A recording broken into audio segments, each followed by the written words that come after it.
En seulement 6 minutes, 3 drones ont été abattus, bouleversant l'image d'un Burkina Faso longtemps décrit comme vulnérable. Ce n'était pas un coup du hasard, mais une réponse stratégique rapide qui a changé le rapport de force dans le ciel burkinabé. Un espace jusque-là perçu comme insuffisamment équipé a rapidement été transformé en un terrain de défense. Mais comment Ibrahim Traoré, figure centrale de cette réaction, a-t-il orienté cette riposte éclair et que signifie cet événement pour la souveraineté aérienne du Burkina Faso ? Le Burkina Faso, un pays souvent perçu comme marginalisé dans la scène géopolitique, a vu son ciel défendu de manière inédite. En abattant les 3 drones en seulement 6 minutes, le pays a non seulement défendu son espace aérien, mais a aussi posé un jalon stratégique dans son histoire militaire. Ce succès rapide a prouvé que même avec des moyens limités, le pays pouvait réagir de façon efficace face à des menaces sophistiquées. Mais cette victoire n'est qu'un premier pas. Le véritable défi réside dans la capacité du Burkina Faso à maintenir cette dynamique de défense et à renforcer ses capacités pour parer à d'éventuelles attaques futures. Si le pays parvient à capitaliser sur cette expérience et à élargir ses capacités de détection et de réaction, il pourrait bien redéfinir son rôle dans la région du Sahel. Ibrahim Traoré, en tant que leader de cette riposte, devra jouer un rôle clé pour garantir que cette victoire ne soit pas un fait isolé, mais un tournant pour la souveraineté nationale. En pleine nuit, les radars burkinabés, souvent jugés obsolètes, ont détecté une trajectoire inhabituelle à 2000 mètres d'altitude. Ce n'était qu'un premier indice, mais un indice crucial. La surprise ne venait pas de la technologie, mais de la manière dont des signes faibles, presque invisibles, ont été interprétés. Ibrahim Traoré et ses équipes ont compris que la menace n'était pas ponctuelle, mais méthodique. En superposant les relevés techniques aux témoignages du terrain, un schéma est apparu. Les drones, au départ dispersés, commençaient à suivre une trajectoire précise. À mesure que l'intrusion se répétait, l'intention derrière chaque vol devenait plus claire. Les unités de surveillance ont décrit des lumières erratiques, parfois lentes, parfois rapides, mais toujours suivant un même rythme. Cela n'était plus un simple survol, mais une cartographie précise des points stratégiques. Chaque nuit, les variations d'altitude, les déplacements constants et les répétitions des trajectoires dessinaient un schéma d'intrusion organisé. Ce n'était pas un essai ponctuel, mais un mouvement progressif, calculé, d'une volonté extérieure de tester et exploiter les failles de la surveillance burkinabé. Au fur et à mesure, la perception a changé. Ce n'était plus une simple intrusion, mais une menace qui se développait avec patience, chaque variation, chaque micro-écart devenant une preuve. Une fois ces données croisées, la conclusion était inévitable. Le ciel burkinabé était désormais un terrain disputé. Les premières heures de l'intrusion ont été marquées par une incertitude. Les radars détectaient des variations subtiles, mais rien de concluant. Cependant, les témoignages des soldats sur le terrain ont rapidement modifié cette perception. Ils ont rapporté des lumières instables, parfois lentes, parfois soudaines, qui semblaient défier leur vigilance. Mais au lieu de réagir précipitamment, Ibrahim Traoré a compris que la réponse ne résidait pas dans la simple réaction, mais dans une interprétation méthodique de ces signes faibles. Ce n'était pas un survol erratique, mais un test de la part d'une force extérieure. Les techniciens, travaillant avec des équipements rudimentaires, ont scruté les petites anomalies, des micro-écarts sur les radars, des lignes qui tremblaient avant de revenir à la normale. Là où d'autres auraient vu des dysfonctionnements, ils ont vu des indices. Cette approche patiente, axée sur l'observation des détails, a permis de relier les informations entre le terrain et les systèmes techniques. Les soldats et les ingénieurs se sont rapidement synchronisés, formant une équipe hybride qui n'agissait plus en isolation, mais comme une entité unifiée. À ce moment précis, la perception du pays face à la menace a radicalement changé. Ce n'était plus une simple attaque. C'était une surveillance extérieure, méthodique, qui nécessitait une réponse tout aussi structurée. Grâce à la clairvoyance d'Ibrahim Traoré, les forces burkinabées ont compris qu'elles ne faisaient pas face à une menace isolée, mais à un défi de long terme. Une intervention rapide n'était pas seulement possible, elle était nécessaire. Les premières nuits d'intrusion aérienne ont plongé le Burkina Faso dans l'incertitude. Les signaux faibles des radars, suivis par les témoignages des soldats au sol, ont indiqué que quelque chose de plus organisé se tramait dans le ciel. Au début, les drones semblaient dispersés et imprécis, mais un schéma a commencé à émerger. Les altitudes, initialement élevées, se sont progressivement abaissées. Les trajectoires, auparavant aléatoires, sont devenues répétitives, circulaires, comme si l'intrus cherchait à cartographier les points stratégiques du pays. Chaque nuit, le phénomène se répétait. Les équipes de surveillance, unissant leurs efforts, ont commencé à comprendre la nature de cette présence aérienne. Ce n'était pas une intrusion ponctuelle, mais une série d'observations méthodiques testant les limites de la détection et des capacités de riposte du pays. La montée en tension était palpable, mais ce n'était pas encore le moment de l'action. Les radars, même recalibrés, peinaient à identifier les nuances dans les signaux électroniques faibles. Les ingénieurs ont noté des anomalies minuscules, mais suffisamment significatives pour alerter les équipes sur le terrain. Chaque lumière, chaque variation de vitesse, chaque changement d'altitude semblait avoir un but. Le schéma était clair, une tentative progressive pour connaître les failles, un test de la réaction burkinabé. Et puis un changement s'est produit. À 3h du matin, le premier drone a été détecté. Il volait à une vitesse inhabituelle, plus rapide que les précédents. Quelques minutes plus tard, un autre appareil a suivi le même chemin. Un troisième drone a tenté de s'échapper vers le sud, mais l'attaque était en cours. Les équipes de défense, qui jusque-là se contentèrent de surveiller, ont réagi avec rapidité. Les signaux radars ont été verrouillés. Les ordres ont circulé d'un poste à l'autre en parfaite coordination. En l'espace de 6 minutes, les 3 drones ont été neutralisés. La réponse était fulgurante et parfaitement synchronisée. Ce n'était pas un coup de chance, mais le fruit d'une analyse attentive, d'une coordination sans faille et d'une vigilance constante. Le ciel burkinabé, jusqu'alors perçu comme un espace vulnérable, est devenu le théâtre d'une victoire stratégique. Mais ce n'était que le début. Ce moment marquait un tournant, pas seulement pour le Burkina Faso, mais pour l'ensemble de la région. La démonstration de force ne reposait pas sur la technologie, mais sur la capacité à interpréter les signaux faibles et à y répondre de manière décisive. Ce fut une victoire non seulement militaire, mais aussi psychologique. Le pays avait prouvé qu'il pouvait non seulement défendre son espace aérien, mais aussi repousser une intrusion organisée avec cohérence et efficacité. La neutralisation rapide des 3 drones n'a pas été un coup de chance, mais le résultat d'une analyse précise des données disponibles. La clé de cette réussite résidait dans la capacité du Burkina Faso à transformer des signaux faibles en informations exploitables. Les radars recalibrés et ajustés avec soin ont permis de capter des anomalies invisibles à l'œil nu. La première donnée pertinente est l'altitude à laquelle les drones ont été repérés. Le premier appareil, détecté à 2000 mètres, n'était pas un simple survol, mais une intrusion délibérée.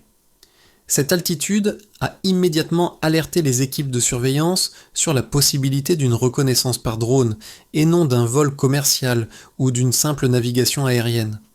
Le second drone a été détecté à 1500 mètres, ce qui a confirmé une tactique de descente progressive visant à minimiser la visibilité et à contourner les filtres radars.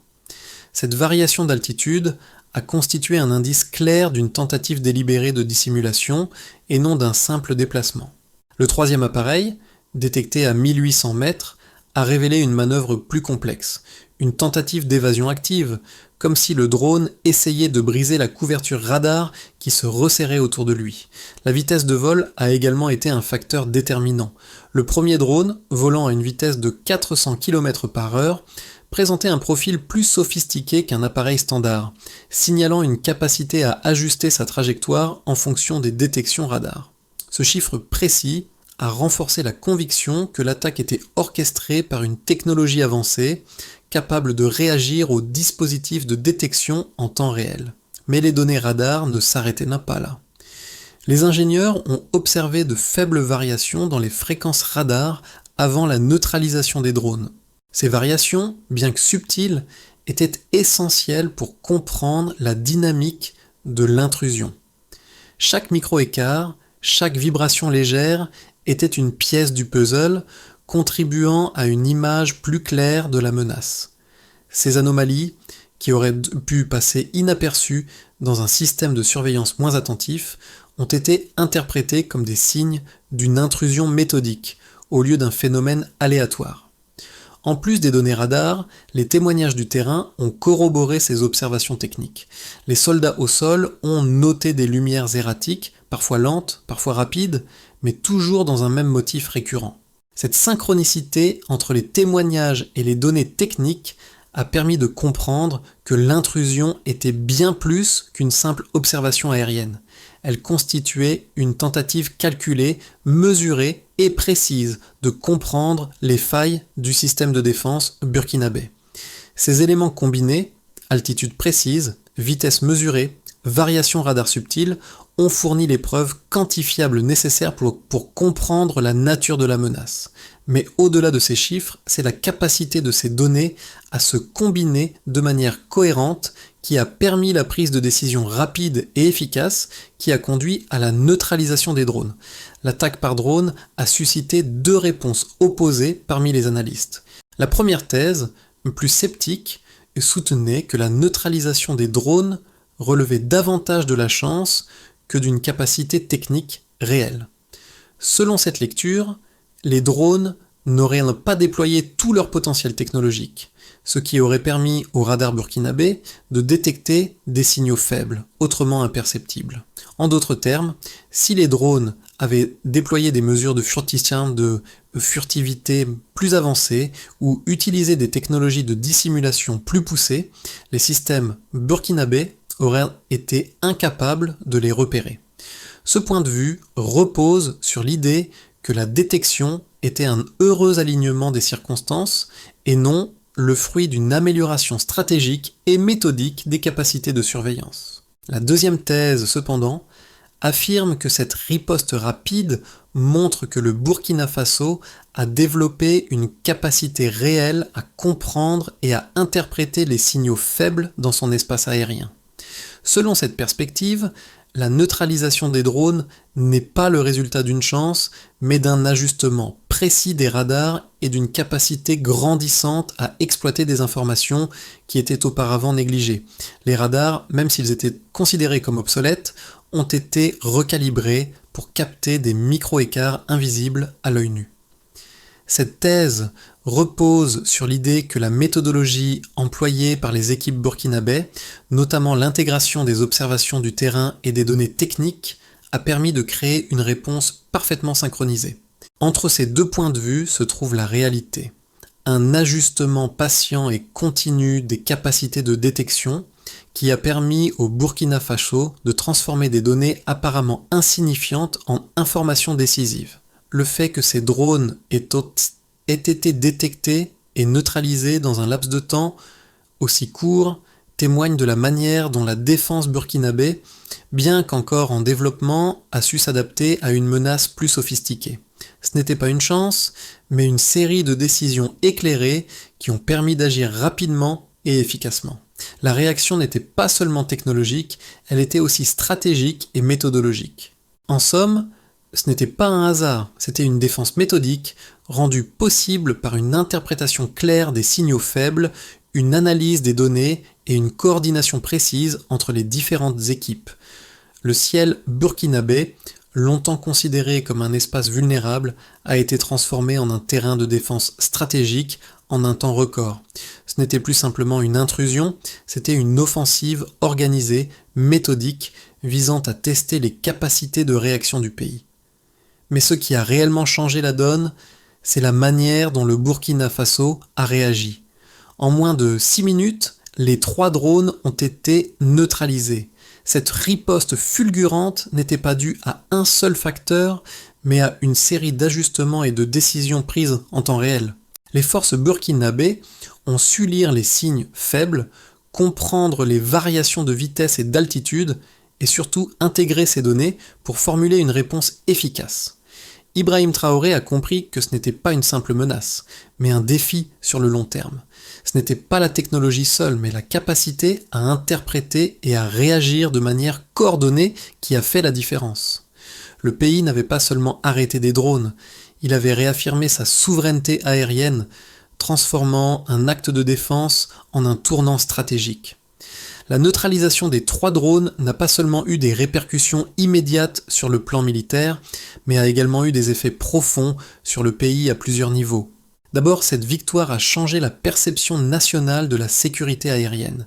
Un pays longtemps considéré comme vulnérable face aux menaces extérieures a montré qu'il était capable de répondre avec efficacité à une intrusion sophistiquée, transformant ainsi un espace aérien fragile en un territoire défendu. Cela a renforcé la confiance des citoyens dans les capacités de leur gouvernement à protéger leur pays. Les récits de cette riposte circulaient rapidement et un sentiment de fierté nouvelle a émergé parmi la population, qui réalisait que la sécurité nationale n'était pas seulement un enjeu militaire, mais aussi une question de résilience et de vigilance collective. D'un point de vue militaire, cette opération a redéfini le rôle des unités de surveillance et des ingénieurs techniques. Les soldats et les techniciens qui jusque-là se contentaient de rapporter des anomalies ont pris conscience de l'importance de leur travail. Ils n'étaient plus de simples observateurs, mais des acteurs essentiels dans une chaîne de défense intégrée. Le travail de coordination entre les différentes unités, terrain, radar et intelligence est devenu un atout stratégique. Cette dynamique de coopération renforcée permet de mieux comprendre que la riposte n'était pas seulement une réponse à une menace immédiate, mais le résultat d'un processus de réajustement constant et d'apprentissage. Au niveau régional, l'incident a eu des répercussions sur la manière dont le Sahel est perçu sur le plan de la sécurité. Les pays voisins ont pris conscience que la défense aérienne n'est pas seulement une question de matériel sophistiqué, mais de capacité à lire, analyser et répondre aux signaux faibles. En réponse à cette démonstration de force, des discussions ont émergé sur la nécessité de renforcer la coopération régionale en matière de sécurité, en particulier dans la lutte contre les menaces aériennes. Le Burkina Faso, en prouvant sa capacité à repérer et neutraliser les drones, a également offert un modèle de résilience pour les autres nations de la région qui pourraient s'inspirer de ces méthodes pour développer leur propre système de défense. Enfin, cet événement a aussi eu un impact indirect sur l'économie et le développement national. Les secteurs industriels et logistiques, qui jusqu'à présent étaient considérés comme vulnérables, ont vu dans cet épisode une opportunité de renforcer leur propre mécanisme de gestion des risques. La prise de conscience que le ciel peut être surveillé et protégé a incité les entreprises à réévaluer leur stratégie de sécurité, notamment en ce qui concerne la protection des infrastructures sensibles. Ainsi, cette opération n'a pas seulement consolidé la sécurité nationale, mais elle a aussi ouvert un espace pour une nouvelle vision du développement économique ancrée dans une résilience collective et une vigilance continue. Dans les mois à venir, le Burkina Faso devra prendre des décisions cruciales concernant l'évolution de sa défense aérienne et chaque scénario offre des perspectives différentes sur l'avenir. Le premier scénario, plus modéré, envisage une stabilisation des capacités actuelles.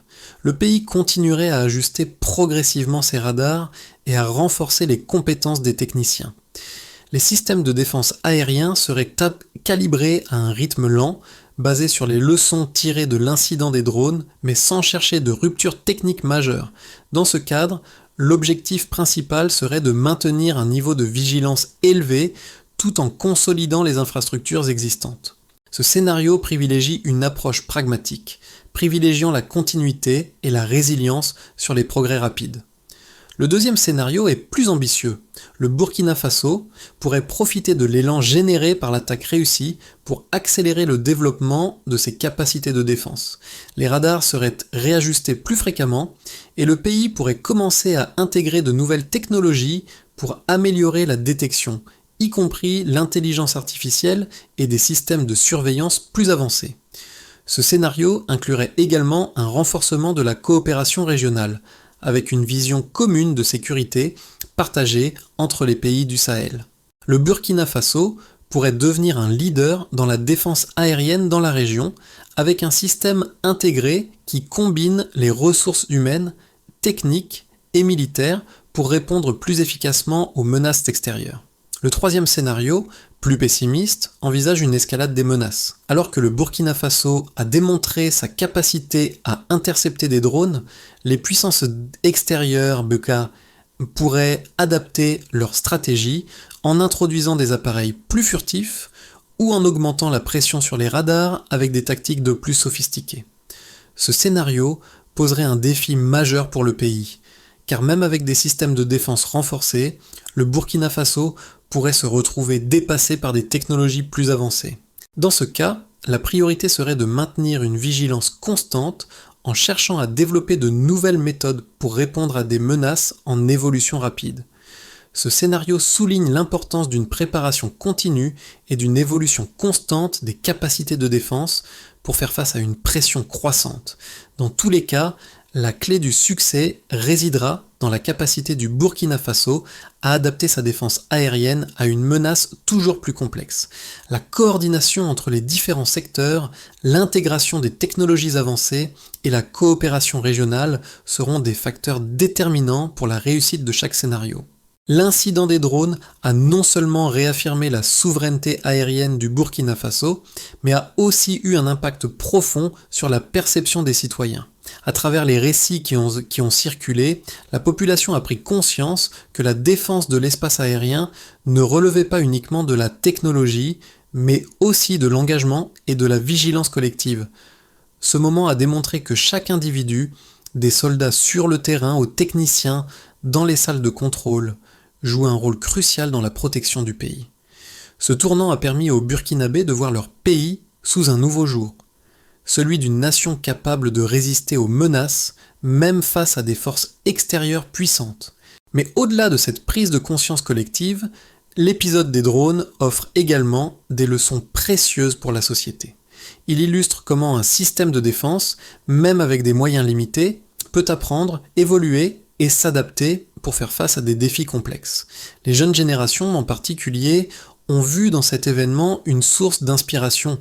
Ils ont compris que la véritable force d'un pays réside dans sa capacité à évoluer, à apprendre de ses erreurs et à renforcer ses ressources internes.